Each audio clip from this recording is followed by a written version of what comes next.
Korasalan Dzom Yirasu Chaja Jen Jembe Chodra Chabgyun Ororosel Yishe Gojen Demen Gyembola Gyube Chadzelen Chubrul Surwande Seram Jemoror Indremen Jesun Lai Dui Jigdo Debror Jingelo Oma Hoim Bentre Ma Guru Bimala Remi Sarwa Sinde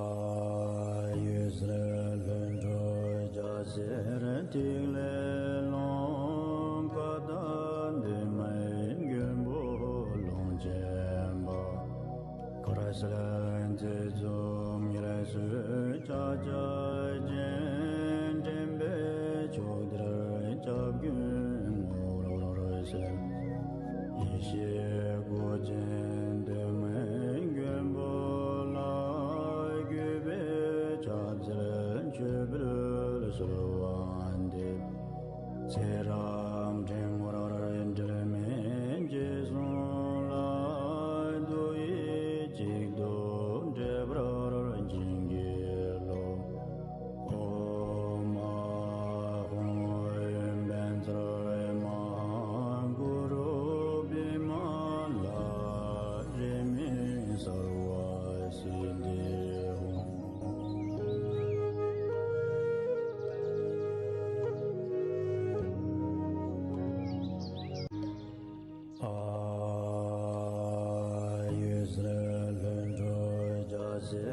Tigle long kadan de mai gembo long jemba Korasalan Dzom Yirasu Chaja Jen Jembe Chodra Chabgyun Ororosel Yishe Gojen Demen Gyembo Lai Gyube Chadzelen Chubrul Surwande Seram Jemoror Indremen Jesun Lai Dui Jigdo Debror Jingelo Oma Hoim Bentre Ma Guru Bimala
Shilel Dishi Nyamni Longdu Emaho.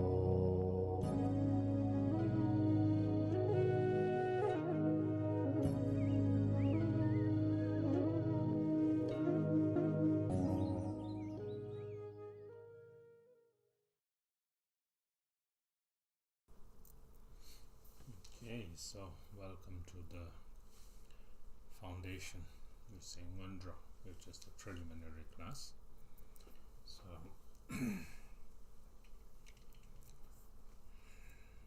today I'll talk about the Buddhist path in general.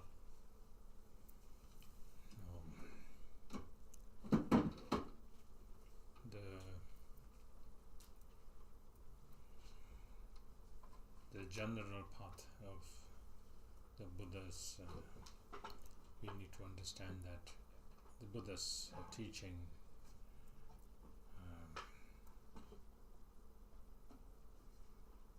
does not believe in the Creator or Almighty God and so forth. Why are we here in this called cyclic existence? It's because of our own karma. And what we are experiencing is called the result of whatever we had planted in the past. So affliction is the cause or the seed, and what we are experiencing now is the result, the consequences of whatever we have planted. So if you are experiencing happiness, is the result of good karma that we had done in our past. If you are experiencing pain and suffering, is the result of negative karma that we had engaged. So that's how Buddha teaches. Buddha's first turning of the wheel is called the teachings on the Four Noble Truths. The first noble truth is called the truth of suffering, the noble truth of suffering. So this situation of ours, for example, what we have is all conditioned. So this arises from the nature of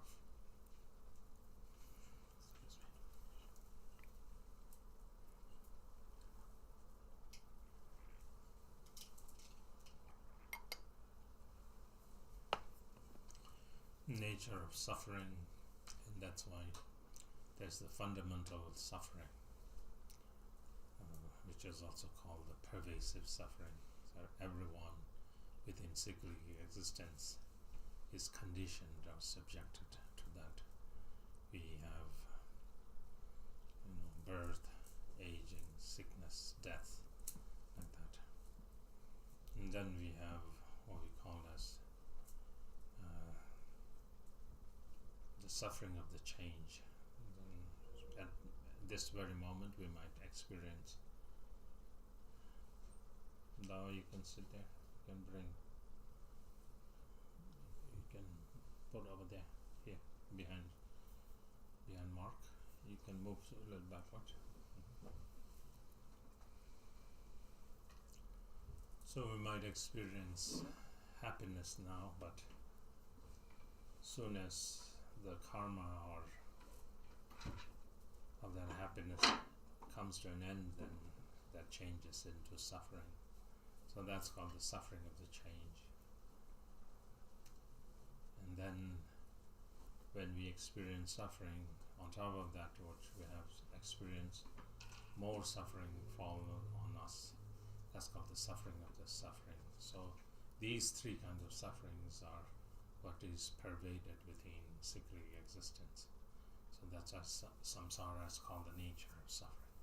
But where does this suffering come from? It's not handed to us by some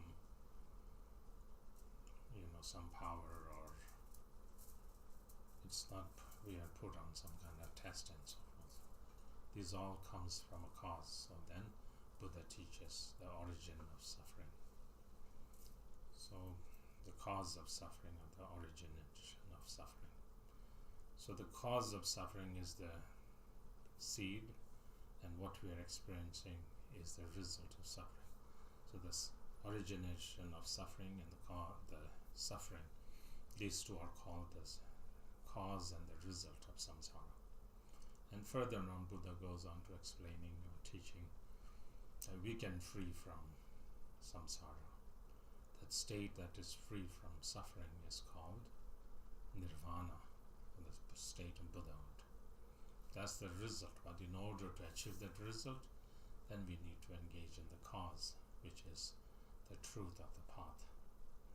So that state which is free from suffering is called the state of cessation, or this state that is free from suffering. And what brings forth that state is the path, cultivation of the path of the cessation of suffering. So those two are now the seed and the result of nirvana. So that's the basic teachings of the Buddha. Then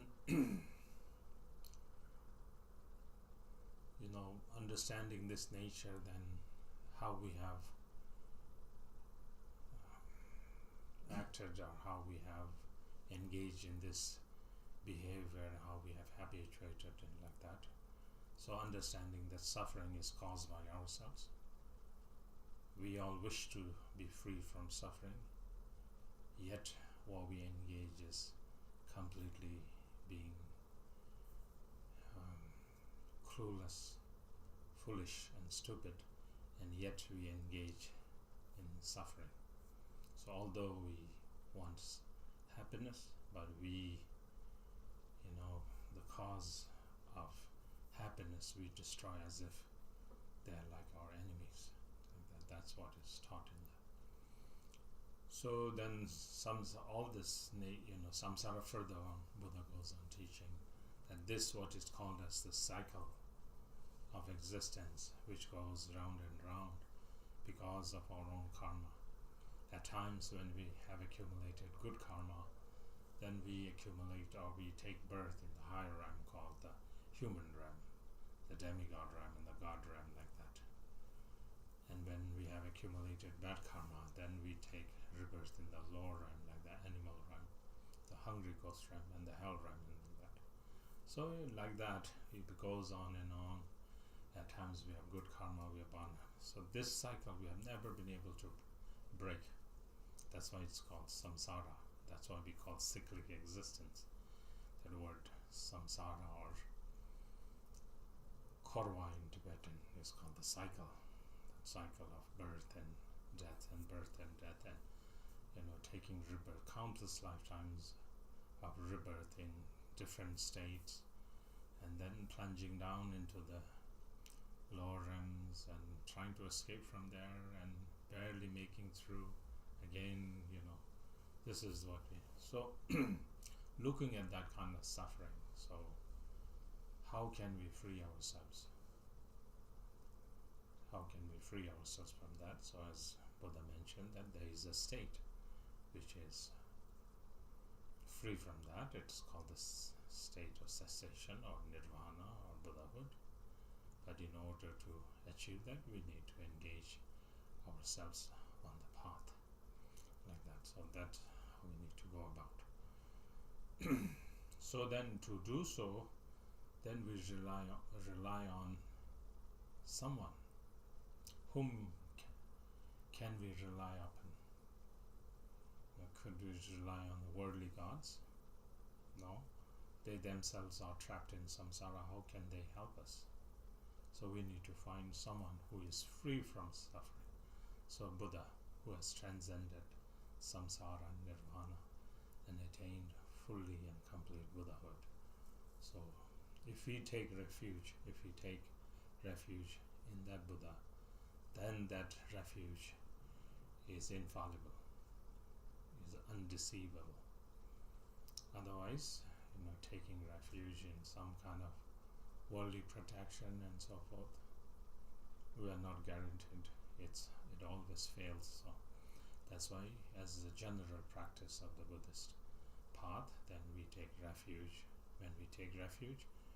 We take refuge in the Buddha as the teacher. And we take refuge in his teachings as the path. So teaching as the path also, whatever he has taught, what we need to abandon, what we need to adopt. So then we take refuge in the teaching as the path. And then there are those who have adopted that path, and there are those who have excelled and advanced and so forth. They are called the spiritual community or the Sangha. So we take refuge in the Sangha as the guide, that they can help us traverse this path or walk on this path to bring about the state of Buddhahood like that. So the general Buddhist path begins by taking refuge, as I mentioned last time, that unless we have taken refuge, we don't really enter into the path. So as I mentioned last time too, that word we call Buddhist now, but or the follower of the Buddha, it's called Nangpa, the one who has turned within or one who has turned inward.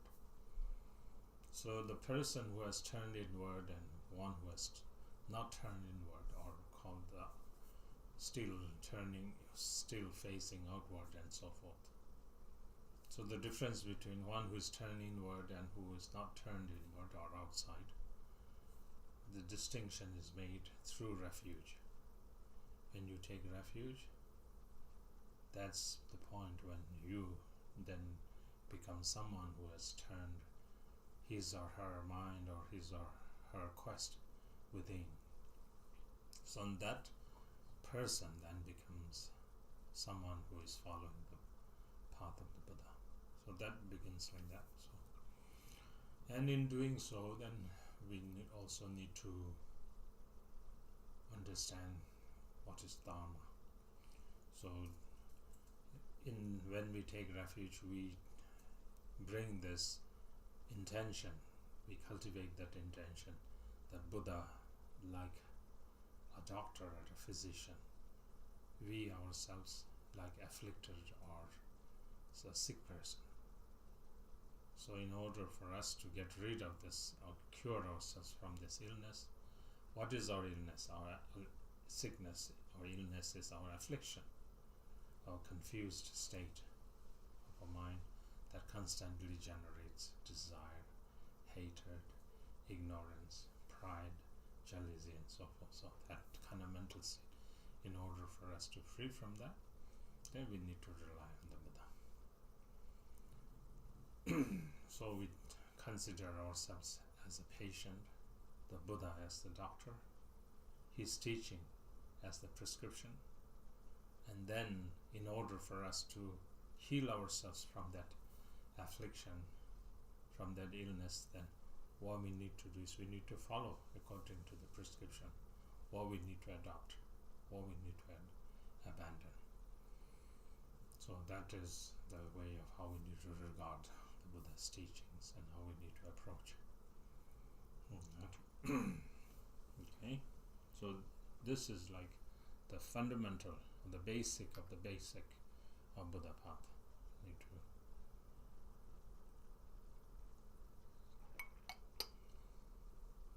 So in our practice here, in the foundation class, in the preliminary practice, we enter in this way. First, we need to also train our mind. When we train our mind, we need to contemplate on these four thoughts. So next time bring a notepad so you can write it down. First of all, contemplating on how fortunate this life is. And when we talk about fortunate human life, there are 18 qualities that we need to check. 18 qualities.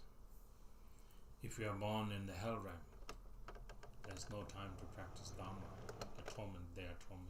Beings who are in the hell realm, they are tormented by heat and cold. They have no time to reflect.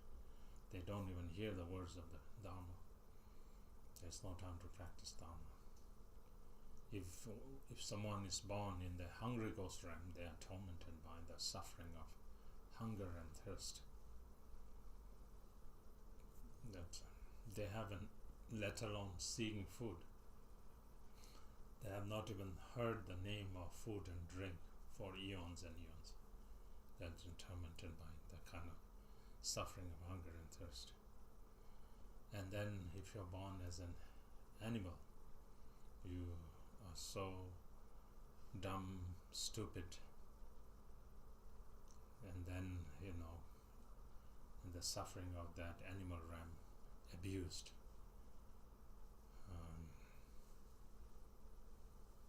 Abused or used as beast of burden, or for food, or made them to work and so on and so forth. So those kind of suffering, you see, they're abused. So that kind of suffering. If you're born in a barbaric country where the Buddha's teachings have never arrived, there's no way for us to practice Buddha Dharma. So, hell, hungry ghost, animal run, and barbaric country.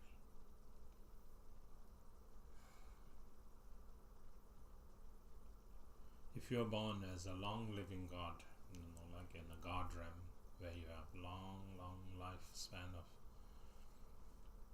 then you are completely lost in distraction. You don't even care about Dharma.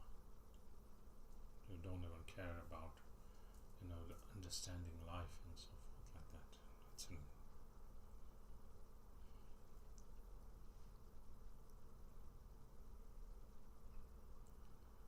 And the sixth one is, if you have wrong view, if you generate a wrong view toward cause and effect, cause and result, karma, then you have no regard for the teachings of the truth.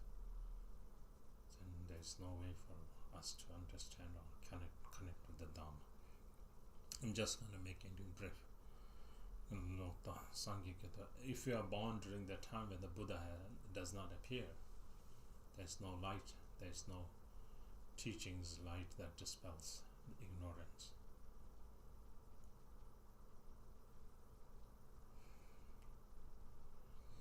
So that one, and then if you are born with our senses impaired, like being mute or dumb, like that, then we won't be able to comprehend the teachings. So those are called the 8 unfree states to practice Dhamma. If you are in any of those realms or births or any of that kind of condition, then we are not free. So since now you can checklist this one, you can see, am I a being in the hell realm, hungry ghost, animal, or if I'm born in a barbaric country and those kind of things. When we see that we are not born in any of these 8 conditions, then we say we have the leisure, we have the freedom.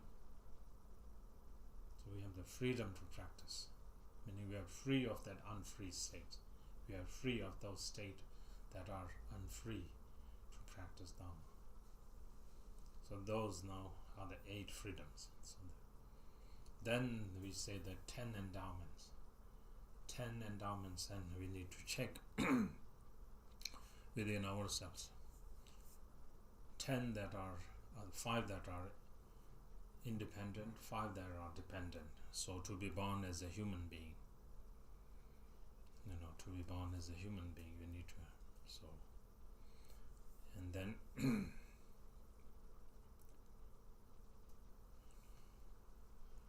then to be born in a centrally located place, meaning where the Buddha's teachings are thriving and the Buddha's teachings are still existing. So 2. And then the third one is our senses are intact. None of our senses are impaired and so forth, so senses intact. And then we have not committed any of the serious karma. If we had killed our parents, if we had hurt a bodhisattva, or if we have caused harm to the Buddha and so forth, these are called very grave karmic actions. So they are called, if we have done those kind of thing. In the Buddhist tradition, we talk about when the consciousness leaves the body, for example, when death happens, the consciousness kind of does not understand that it is dead. So the consciousness still thinking. But after a while, when the consciousness realizes that, oh, I'm parted, I'm separated from my body, like that, and then all of a sudden it starts panicking and searching for a body or looking for a body or hunting for a body, like that kind of that state, before we take another rebirth or before we fall into that avenue of birth, that is called the intermediate state. But someone who has committed this kind of very serious negative karma, for them there is no intermediate state. The moment that their death happens to them, their consciousness plunges into the inescapable hell. So that's why that kind of action, that kind of karma is called very, very serious. Someone who has who has a very extreme view of karma, meaning who has completely holding extreme negative or wrong view, like that. So if we haven't done that kind of thing, so we haven't engaged in that grave negative karma of wrong view, so we have the fourth one. And then the fifth one is having devotion, faith and devotion in the Buddha's teachings. So those five, now you can tick that one.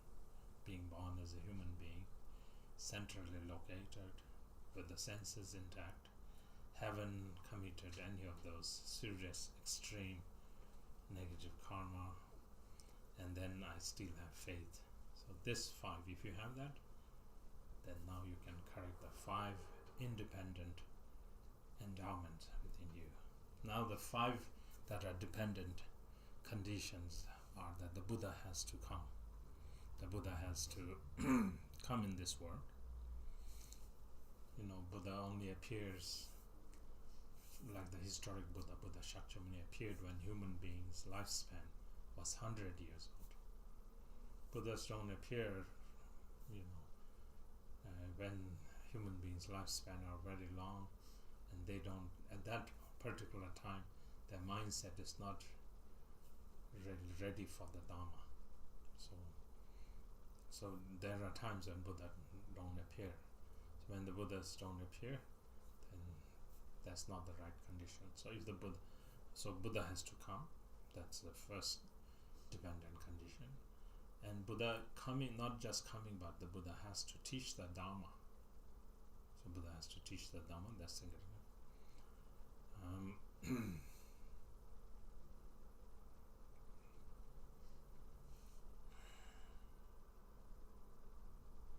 And then the teaching has to still prevail. The teaching has to be existing. The teaching doesn't become extinct. It's still abiding, like that. And then there are practitioners, that there are people who are actually practicing the Dharma, the lineage, and like that.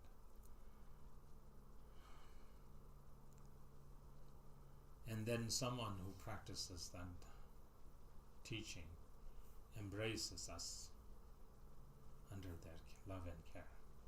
So 5 of those, check out that. So if you have that or not,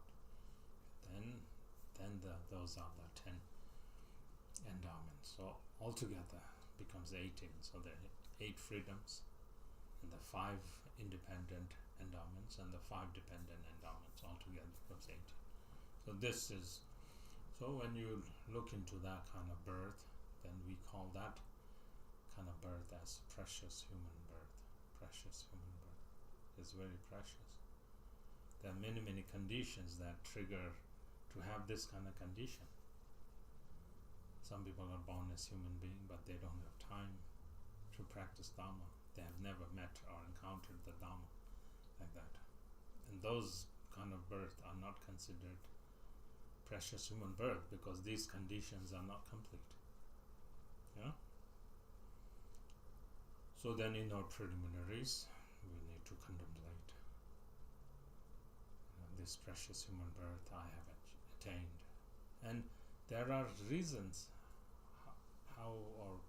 how did we achieve this precious human birth. It's not just by chance. It is because of cause that we had engaged in great practice of generosity in our past. We had engaged in great practice of discipline in our past, moral discipline in our past. And we had engaged in great aspiration to be born, to be able to connect to a teaching or to some kind of teaching that would dispel this ignorance or darkness. So those are, and then on top of that one, then we engage in like a vast accumulation of merit that caused this precious human birth. So anyway, I'm just telling you this because this is how we need to enter into the Buddha path like that. And in order for you to learn more, then study, for example, like the Words of My Perfect Teacher. It's a good book. It's Words of My Perfect Teacher is the commentary on the preliminary practice. Or you can read the Jewel Ornament of Liberation. So this is the way of how we need to enter into the path. There's like a way that you set yourself into the path, and if you can, when you enter into the path, you also need to first investigate if this path is correct or not, if this path can take you to Buddhahood. Then if you understand that, then that is what is called as the path that is complete and unerring, complete and without any kind of mistake or any kind of errors. If you rely on that, then sooner or later you'll gain realization and then achieve the state of Buddhahood like that. Okay, that's the way to do. And so these are called mind training. Then the third one, the next one is that of course I have this fortunate human birth, but it can perish any moment. So contemplating on impermanence of life. Then if we die, where are we going to go? Are we just going to go like into a dead end? No, but whatever experience we have in our mind is going to trigger our next birth, because that's what we are saying, that if we have affliction in our mind, that will give birth, or that will result into the state of whatever experience we have. So then we talk about cause and effect. That cause and effect, infallible cause and effect. So that's why we need to abandon non-virtue, cultivate virtue, like that. And the fourth one is understanding that cycle of samsara. Remember that because of good karma you once happened to be in the higher realms, and then when that is exhausted you plunge into the hell realm, and then you are tormented by suffering, that intolerable suffering, and so on and so forth. But then our aim is to transcend that. How can we transcend? Then we need to think about the essenceless of samsara. So then if we do that, then we can enter into the Buddha path. So the first two, contemplating a fortunate human birth and impermanence of life, then saves us from the distraction of this life. If we don't think of preciousness of this life, we'll just waste our life. We think, oh, this is just everyone has this kind of life. So what's, I don't see any specialty in this. We squander this life. And then if you don't contemplate on the impermanence, we think, maybe I will live for some time and we never care to practice Dharma. So these two, contemplating on this, then we can practice Dharma now. We can appreciate this life. We can appreciate the preciousness of the teachings. We can appreciate that time is a factor for us. Before death comes, that we need to accomplish this Dharma. Like that. The two others, contemplating on infallible karma and the essenceless or the defects of samsara. These two are that our goal transcends samsara. We are not just aiming to achieve some higher form of life in the next life. We are not aiming to attain some kind of life form in the God realm or in a glorified life. So these two, the two latter ones, are then contemplating on that one, that we can transcend samsara. So these four are called the mind training of the four thoughts. If you contemplate, if you think about this clearly and bring this sincerely to our heart, then our mind turns towards something that desires, that mind turns towards the path. And then that is the point where our mind is now perfect. Mind becomes the perfect vessel to take refuge. That's the way to go. Okay. Think like that, and then we'll practice today. Okay. Beginning page 1.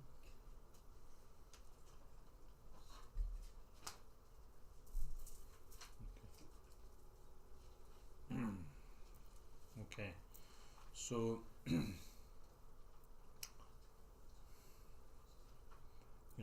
first of all, in order to start practicing, we need to bring in our mind the precious motivation that why we are practicing this is to awaken all motherly sentient beings to the state of perfect and complete Buddhahood. To do so, then we'll here engage in the accumulation of the preliminary practice.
Go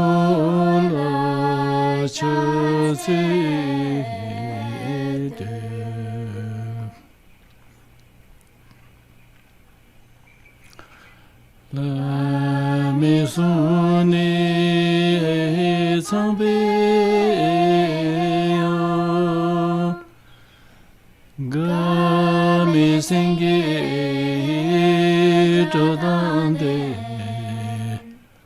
mo diri do jonze ba la maison la chose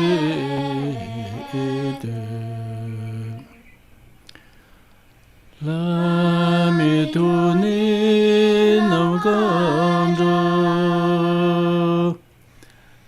desemido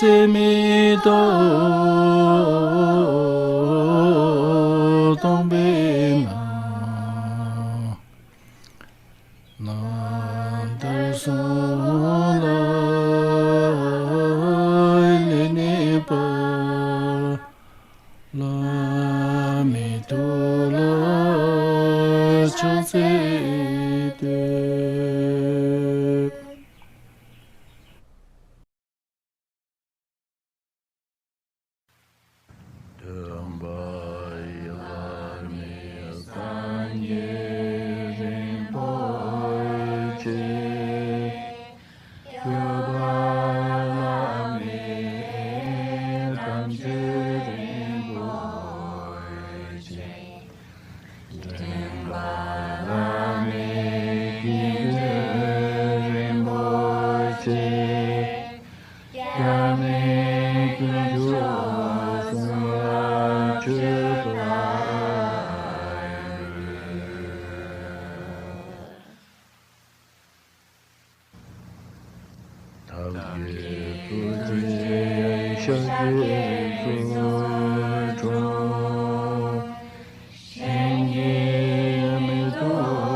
Kitemida chivi chujinyi Kidilegi chunderuwane Kuntuzangpo junye jazuna Junye dalo chula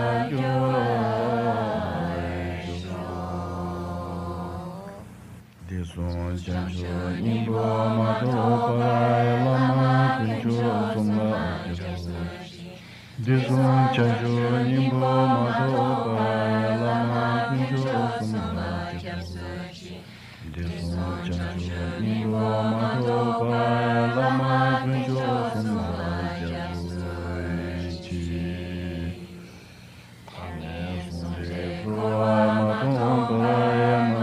Simje gunye penderu Tane sunre proa madoba Magyo simje gunye penderu Tane sunre proa madoba Magyo simje gunye penderu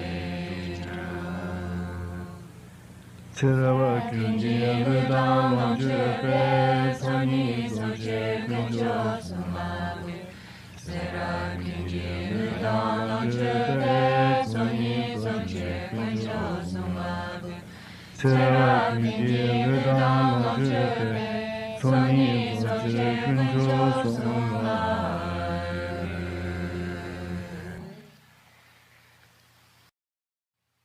Yura Lama Dozen Yeme Kune Tse Jumba De Chan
Bye.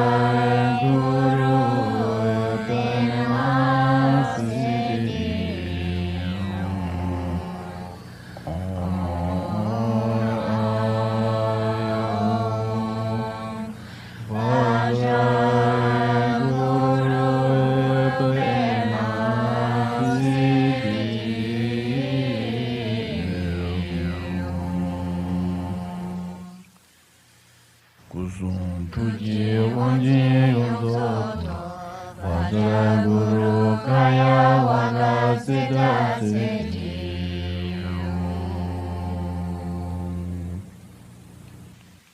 Lama Vichu Ranti Yeme Nga Ridwa Tengi Lami Ramshita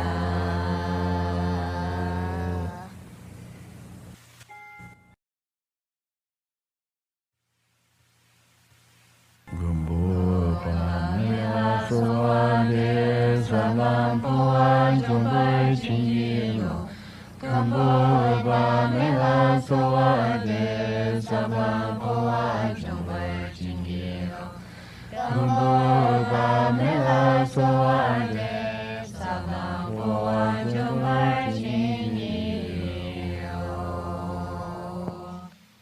Tane Ludan Shiki Sachi Ngöndro Pamba Mipham Shiki Mipham Tane Ludan Shiki Sachi Ngöndro Pamba Mipham Shiki Mipham Tane Ludan Shiki Sachi Ngöndro Pamba Mipham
Okay, so that's how we do the preliminary practice from the opening prayers all the way through, like that.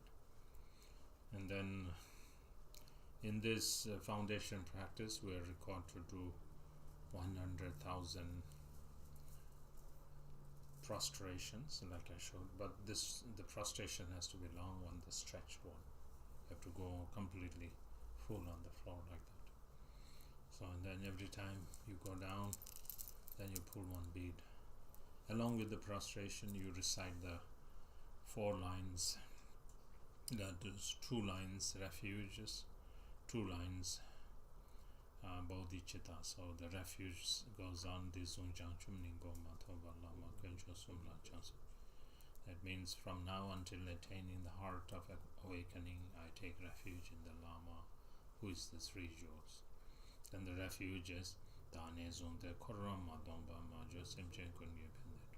From now until samsara is emptied, I'll accomplish the benefit and happiness of all sentient beings who have been my mother. So you recite this line, this Janshan Nimba Madhva Lama Kunchanta. Majo Simchen Kunye Pendet, like that. So you keep on. But you keep record of the prostrations. So along with that, you can recite as many numbers of times the refuge and bodhicitta. But you cannot go slow. You have to at least say these two sections within one prostration. So you can say more than one or two, it's fine, but at least you have to get, because that way then when you have done 100,000 prostrations, you also have accumulated 100,000 refuges and 100,000 bodhicitta, like that. And then the mandala offering here, where you have the mandala offering that shows like this, that's the mudra. You have to learn to make the mudra, okay? And then further on, then you are initiated into the tantric path of, you are introduced to Vajrasattva, the practice of purification. So we'll talk more about that. Okay, go to page 63. Page 63, we'll do the dedication. And it's important, whatever we do, we need to, whatever merit that we have accumulated, and we dedicate for all motherly sentient beings. 62, it's before that one. 62. Mm-hmm. This is 58. Could you change the text? Can you use this?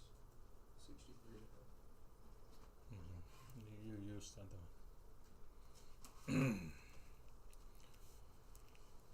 Sonam de yen tam je zigban nen tom nen ben danam pam je shin ke ga na che ban long chung ba ye sen be sole drowa ra sho jam ben pa wo jen ta ra ken ba dang Kuntuzangpo de yang de jin de da gun gi je so dang lo chen ge wan de da tam je rab dong de sun she ben ge wan tam je ge ngo wa gang la cho do nga ba de da ge ge we za wa de gen Zangpo che che rab do ngo ra ge jang chu sem cho Rinpoche ma ge ba nam ge ju ge ba nyam ba me ba dang gong ne gong du pel wa sho jang chu sem da me draj Chant chen la she wan dang sang ge nam ge yong sun shin du ge len nang pang parash Chant sen ba nam ge ne do den do la gong zhu shong gong bo yin ne gang gong pa sem chen nam la de jur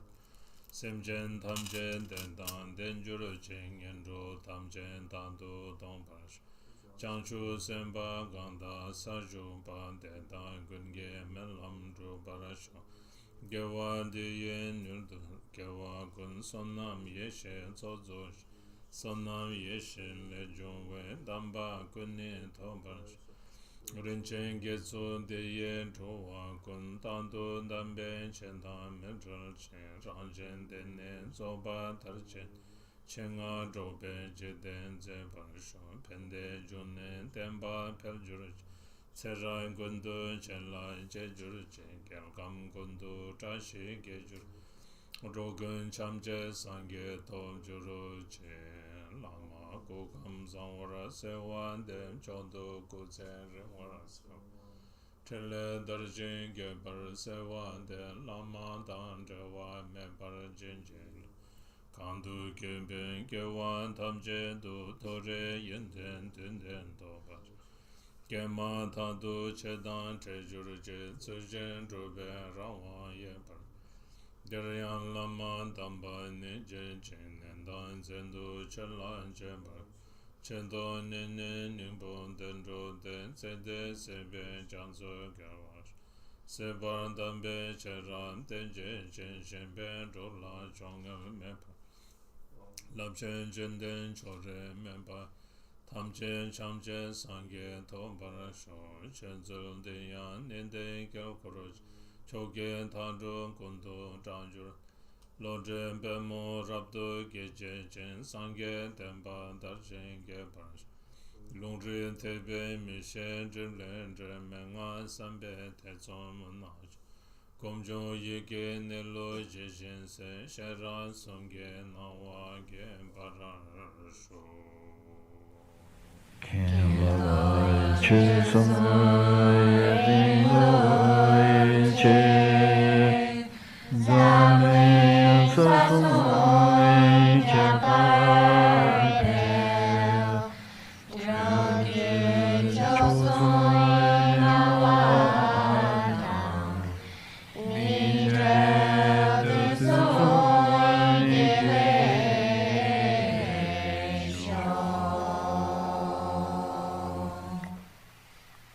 Nandra resum langa chegu ngang kodan yeshe rol para jamle. Sabsan eljur chamber nyamlen la yerme toki tigle rojesh.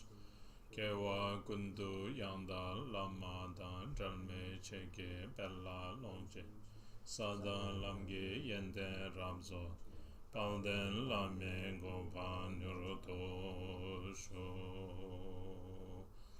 Om Ahom Benza Guru Pema Siddhi Om Ahom Benza Guru Pema Siddhi Om Ahom Benza Guru Pema Siddhi Om Ahom Benza Guru Pema Siddhi Om Ahom Benza Guru Pema Tetenza Benzar Samayaza Siddhi Pala Om Ahom Benza Guru Pema Tetenza Benzar Samayaza Siddhi Pala Om Ahom Benza Guru Pema Tetenza Benzar Samayaza Siddhi Pala Hum